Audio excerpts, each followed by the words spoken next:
오늘 우리에게 주시는 여호와 하나님의 말씀은 사사기 20장 17절로 28절까지 말씀입니다. 사사기 20장 17절로 28절까지 말씀, 오늘 우리에게 주시는 여호와 하나님의 말씀입니다. 베냐민 자손 외에 이스라엘 사람으로서 칼을 빼는 자의 수는 40만 명이니 다 전사라. 이스라엘 자손이 일어나 베델에 올라가서 하나님께 여쭈어 이르되 우리 중에 누가 먼저 올라가서 베냐민 자손과 싸우리이까 하니 여호와께서 말씀하시되 유다가 먼저 갈지니라 하시니라. 이스라엘 자손이 아침에 일어나 기브아를 대하여 진을 치니라.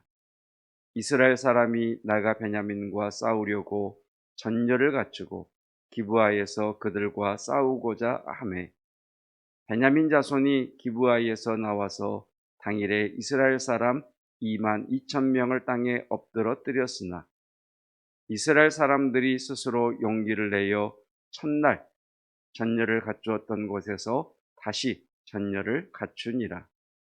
이스라엘 자손이 올라가 여호와 앞에서 저물도록 울며 여호와께 여쭈어 이르되 내가 다시 나아가서 내 형제 베냐민 자손과 싸우리이까 하니 여호와께서 말씀하시되 올라가서 치라 하시니라. 그 이튿날에 이스라엘 자손이 베냐민 자손을 치러 나아가매 베냐민도 그 이튿날에 기브아에서 그들을 치러 나와서 다시 이스라엘 자손 18,000명을 땅에 엎드러뜨렸으니 다 칼을 빼는 자였더라. 이에 온 이스라엘 자손 모든 백성이 올라가 베델에 이르러 울며 거기서 여호와 앞에 앉아서 그 날이 저물도록 금식하고 번제와 화목제를 여호와 앞에 드리고 이스라엘 자손이 여호와께 물으니라. 그때에는 하나님의 언약궤가 거기 있고 아론의 손자인 엘르아살의 아들 비느하스가 그 앞에 모시고 섰더라. 이스라엘 자손들이 여쭈기를 우리가 다시 나아가 내 형제 베냐민 자손과 싸우리이까 말리이까 하니 여호와께서 이르시되 올라가라. 내일은 내가 그를 내 손에 넘겨주리라 하시는지라. 아멘. 하나님의 말씀입니다. 다음 주는 추석 명절 연휴가 시작이 됩니다. 제일 염려되는 것은 많은 사람들의 이동으로 인해서 코로나 바이러스가 확산되지 않을까, 우리의 삶 가까이에 오지 않을까 하는 염려입니다. 그래서 다음 주는 새벽 예배를 모이지 않도록 하겠습니다. 여러분도 여러 또 가족들을 만나보실 때 마스크 꼭 쓰시는 거, 또 개인 방역하는 거 주의하시고 또 기쁨과 즐거움으로 하나님이 허락하신 풍성한 추수의 은혜를 누리시고 더불어서 영적으로도 더 견고해질 수 있도록 개인적인 신앙에 더 신경을 쓰시는 한 주간이 되시기를 바라겠습니다. 교회 안에 지혜로우신 분들이 참 많이 계세요. 당신이 여러 사람을 만나고 오시면 진짜 교회에 오고 싶은데 교회 공동체를 보호하기 위해서 스스로 자가격리하시는 분들, 그런 분들을 보면 참 지혜롭다 이런 생각이 듭니다. 여러분 한 주간 특별히 주님이 주신 은혜 가운데에서 평강의 은혜와 또 강건함의 은혜가 있으시기를 축복합니다. 다음 주 새벽 예배에 보이지 않는다는 광고였습니다. 자, 드디어 이스라엘 40만 명과 베냐민 지파 26,700명. 누가 봐도 이스라엘이 이길 것이라는 것을 알 수 있는 그런 군사의 숫자입니다. 40만 명 대 26,700명. 자, 그런데 1차 내전이 일어납니다. 40만 명 중에 그들이 교만했는지 어찌했는지 모르겠지만 유다 지파가 먼저 올라가면서 첫 번째 전쟁에서 무려 2만 2천 명의 이스라엘 군사가 죽임을 당합니다. 2만 6,700명에게 40만 명이 온팡 지게 된 거죠. 다시 2차 내전이 일어납니다. 2차 전쟁에서는 또다시 베냐민의 26,700명에 의해서 이스라엘 군사 18,000명, 합이 4만여 명이 죽임을 당하는 그러한 내용이 오늘 본문의 내용, 그리고 제3차 내전을 앞에 두고 이스라엘 백성들이 하나님 앞에 올라가는 그러한 내용으로 본문의 말씀이 구성되어 있습니다. 17절, 18절입니다. 18절. 이스라엘 자손이 일어나 베델에 올라가서 밑줄을 그어 보십시다. 하나님께 여쭈어 이르되 우리 중에 누가 먼저 올라가서 베냐민 자손과 싸우리까? 이렇게 밑줄을 그어 보십시다.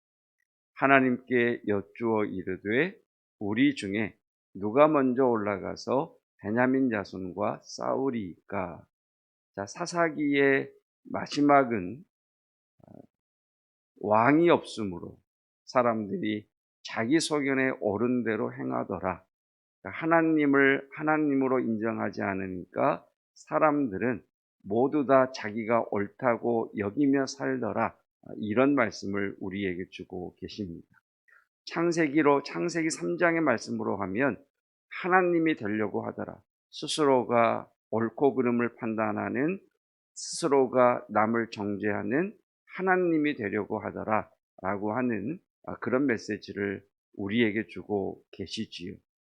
저는 가끔 제가 예수님 시대에 태어났다면, 제가 예수님 시대에 바리새인에게 속했다면 저는 예수님을 받아들이지 못했을 것 같습니다. 성경에 철저하고 율법적인 사람들이 훨씬 예수님을 주님으로 고백하기가 쉽지 않습니다. 왜냐하면 자기 의가 너무 크기 때문에. 자기의라고 하는 잣대로 예수님에게 들이대면 예수님을 메시아로 고백할 수 없죠. 왜? 자기의가 너무 크니까.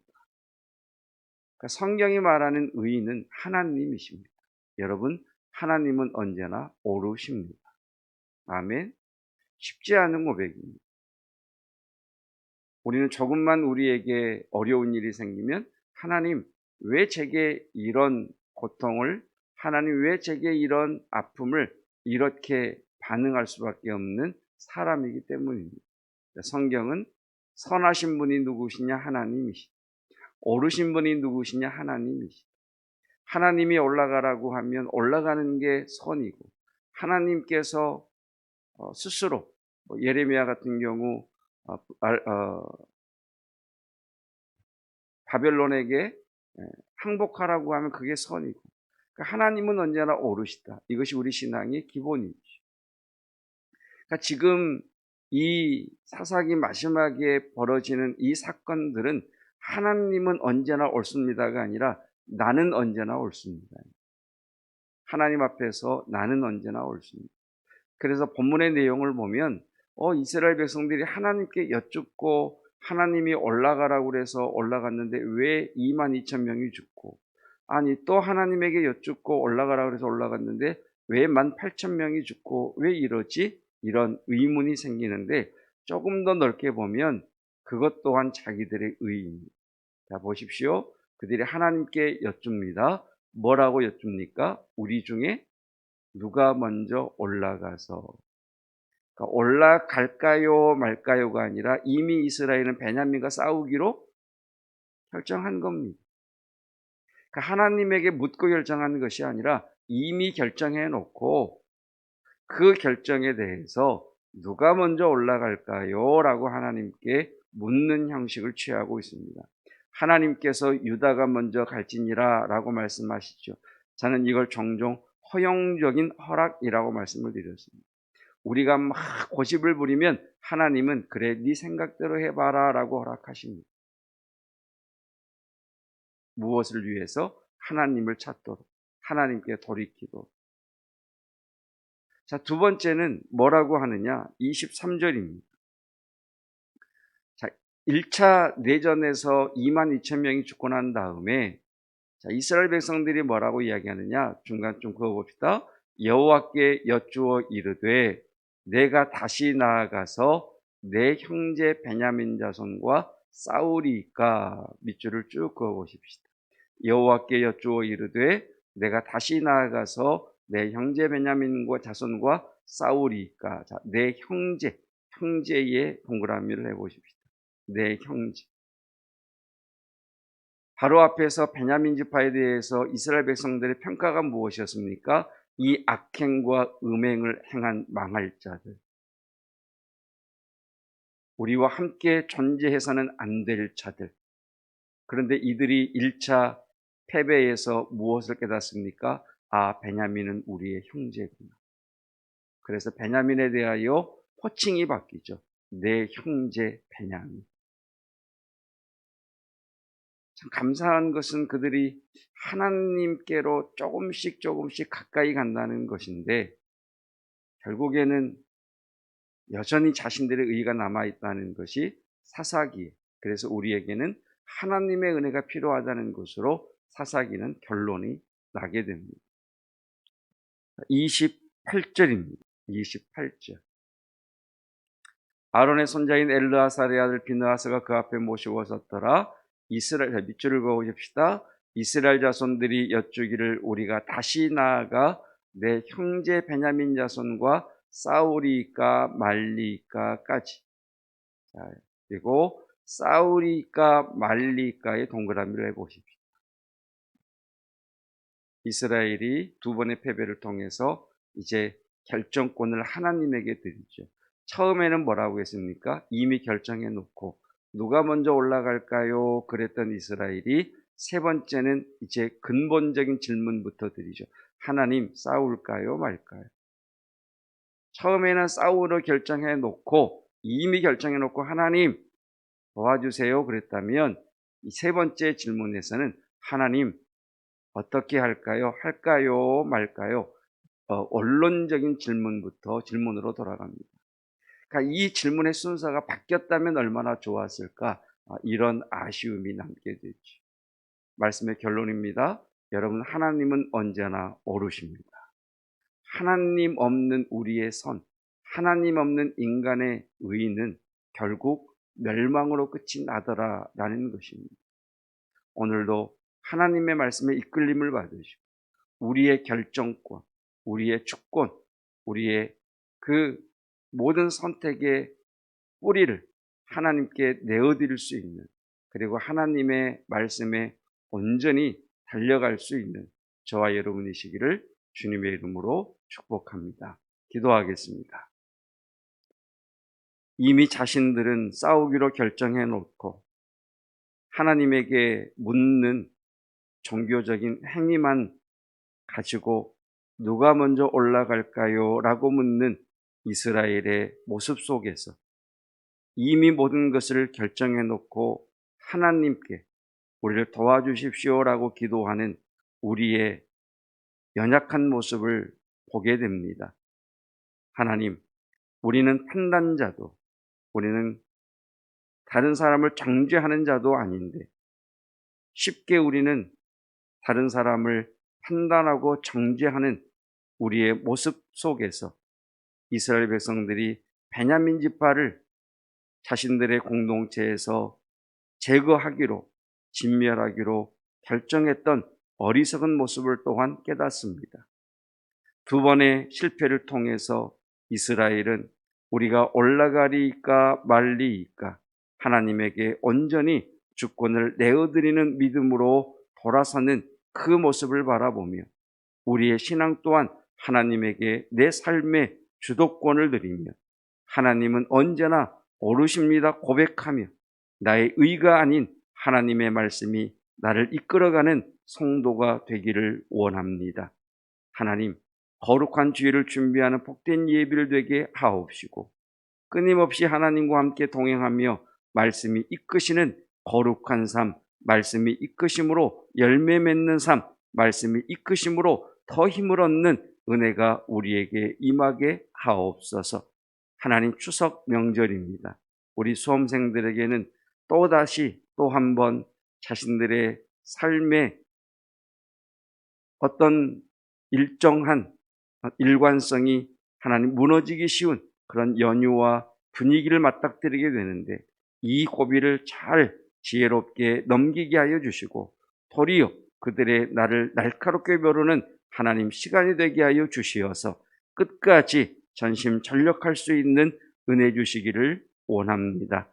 다음 세대 젊은 세대들에게 진로의 문을 열어주시고 만남의 복을 주시기를 원하며, 또 원근각처에 흩어지는 성도들 어느 곳으로 행하든 예수님의 보혈로 덮으시고 성령의 기름을 부으사 이 모든 감염병으로부터 안전케 하시며 여호와의 선하심의 은혜를 누리게 하옵소서. 하나님, 육체의 마음의 약함과 질병 가운데 있는 환우들을 축복하며 중보하며 기도합니다. 생명의 이신 성령 하나님, 생기야 사방에서 불어와 그들로 살아나게 할지어다. 생기야 사방에서 불어와 그 육체의 그 마음의 모든 더러운 것들을 다 마르게 할지어다. 하나님의 영이 살리시며 회복케 하시며 치유케 하여 주시옵소서. 예수 그리스도의 은혜와 하나님의 사랑과 성령 하나님의 기름 부으심의 놀라운 은총이 하나님에게 내 삶의 주도권을 내어드리기를 원하며, 하나님의 이끄심에 하나님의 선하심과 오르심을 인정하며 온전히 말씀에 이끄심을 받기 원하는 성도들 위해 영원토록 함께 하시기를 축원하옵나이다. 아멘.